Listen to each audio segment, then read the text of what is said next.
Former Vice President Al Gore endorsed Joseph R. Biden Jr. on Wednesday, adding to the growing circle of prominent Democrats throwing their support behind him as the party works to coalesce before the general election. Mr. Gore announced his support in a tweet shortly before appearing, virtually, with Mr. Biden for a town hall-style Earth Day event. His endorsement followed one earlier in the day from Governor Jay Inslee of Washington, who ran a climate-focused campaign for the Democratic presidential nomination. If I was talking to one person who had not yet decided who to vote for in this upcoming election, I would just say plainly and simply, this is not complicated, Mr. Gore said at the Earth Day town hall. If you care about the climate crisis, if you want to start solving the climate crisis, this is not rocket science. This is a real simple choice, he added later, and if anybody has any doubt about that, come talk to me.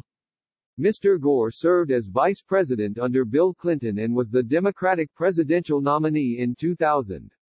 But 2 decades later, he is better known for his climate activism.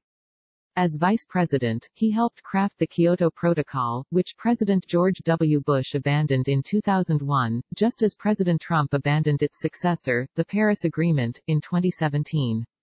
As a private citizen, he made the climate change documentary, An Inconvenient Truth.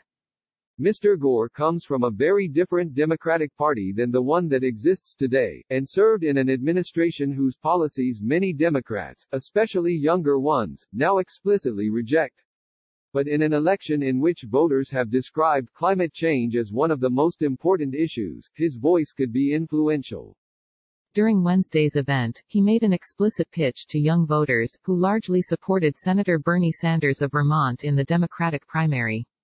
Youth-led climate groups like the Sunrise Movement endorsed Mr. Sanders, and they are among the constituencies Mr. Biden needs to win over for the general election. I remember, as you do, when President John F. Kennedy put out his inspiring challenge to put a person on the moon and return him safely in 10 years, Mr. Gore said, referring to an address Kennedy gave to Congress in May 1961, when Mr. Gore was 13 and Mr. Biden was 18. And I remember the adults of that day and time, many of them saying that's a reckless, expensive, unwise venture.